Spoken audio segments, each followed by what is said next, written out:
السلام علیکم ورحمۃ اللہ وبرکاتہ۔ کیسے ہو پیارے پیارے بہادر اور نمازی بچوں؟ یقیناً اللہ کے فضل و کرم سے بالکل ٹھیک ہوں گے۔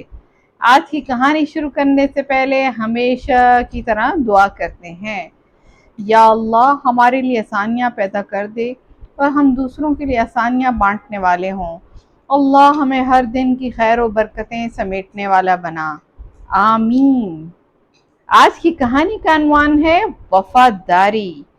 تو پیارے بچوں، یہ ایک وفادار کتے کے بارے میں کہانی ہے۔ محدث عراق حضرت محمد بن ناصر بن محمد بن علی ابو الفضل سلامی کا بیان ہے کہ ایک آدمی اپنے وقت کے بادشاہ کے پاس جا رہا تھا۔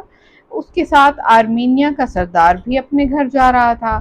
راستے میں انہوں نے ایک قبر دیکھی، اس قبر پر لکھا تھا، یہ وفادار کتے کی قبر ہے، جو اس کے بارے میں جاننا چاہتا ہے وہ فلاں گاؤں کی طرف جائے، وہاں کا کوئی آدمی اس واقعے کی تفصیلات بتا دے گا۔ اس آدمی نے گاؤں کا راستہ پوچھا اور وہاں چلا گیا۔ گاؤں والے اسے ایک بوڑھے کے پاس لے گئے جس کی عمر 100 سال سے بڑھ چکی تھی۔ اس بوڑھے نے بتایا، اس علاقے کا ایک بہت بڑا بادشاہ تھا، اسے گھومنے پھرنے اور شکار سے بہت دلچسپی تھی۔ اس نے ایک کتا پال رکھا تھا جو ہر وقت اس کے ساتھ رہتا تھا۔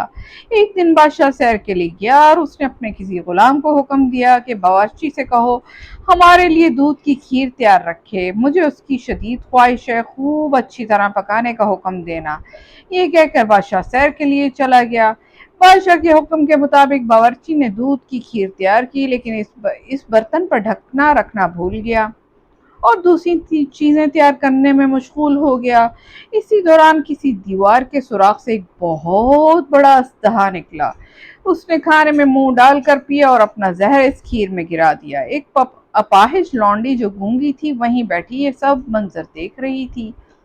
شام کے وقت بادشاہ جب شکار سے واپس آیا، اس نے غلاموں کو سب سے پہلے دودھ کی کھیر لانے کا حکم دیا۔ جب دودھ کی کھیر اس کے سامنے لائی گئی تو گونگی لڑکی نے اشارہ کیا، لیکن اس کے اشارے کو بھی کوئی نہ سمجھ سکا۔ کتا بھی بھونکے جا رہا تھا، لیکن اس کی طرف بھی کوئی متوجہ نہ ہوا۔ آخر اس کے بھونکنے سے تنگ آ کر بادشاہ نے اس کو روزانہ کے مطابق اس کا حصہ اس کی طرف پھینکا اور اس کے قریب بھی نہ گیا اور مسلسل بھونکتا ہی چلا گیا۔ بادشاہ نے غلاموں کو حکم دیا، اسے دور لے جاؤ، اسے کوئی پریشانی ہے، یہ کہا اور اپنا ہاتھ دودھ کی طرف بڑھا دیا۔ جب کتے نے دیکھا کہ بادشاہ اب کھانا ہی چاہتا ہے تو وہ اچھل کر دسترخوان پر آ گرا اور اپنا منہ برتن میں ڈال کر دودھ پی لیا۔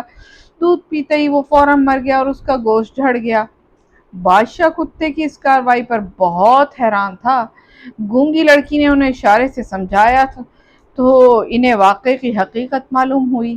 بادشاہ نے اپنے درباریوں سے کہا، بلا شبہ جس نے مجھ پر اپنی جان قربان کی ہے میں اسے بدلہ ضرور دوں گا۔ اس نے خود اسے دفن کیا، اس کی قبر مضبوط بنوائی اور وہ تحریر لکھی جو تم نے پڑھی۔ دوستو، کتا وفادار ہے یا نہیں، اس سے ہماری بحث نہیں، بلکہ یہ سمجھانا مقصود ہے کہ وفاداری کسے کہتے ہیں۔ یہ واقعہ ہمارے لیے ایک مثال ہے کہ کتے کا مالک ہر وقت اس کو کھانے کے لیے نہیں دیتا تھا، نہ ہی اس کے ناز نخرے برداشت کرتا تھا، لیکن کتا پھر بھی اس مالک کو نہیں چھوڑتا، نہ اس سے بے وفائی کرتا ہے۔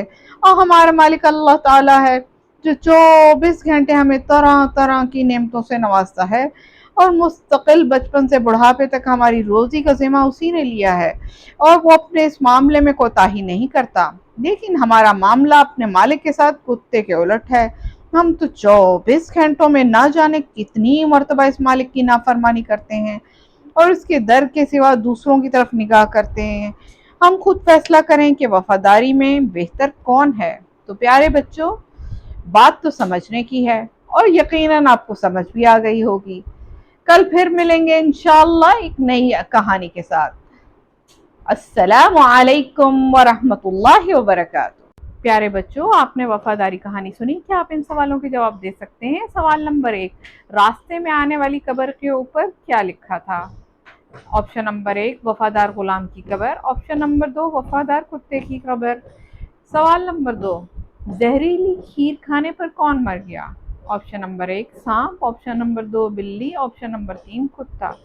سوال نمبر 3، کھیر میں زہر کس نے ڈالا؟ آپشن نمبر 1 سانپ نے، آپشن نمبر 2 لونڈی نے، آپشن نمبر 3 باورچی نے۔ پیارے بچوں، آپ ان سوالوں کے جواب کمنٹس میں بھی لکھ سکتے ہیں۔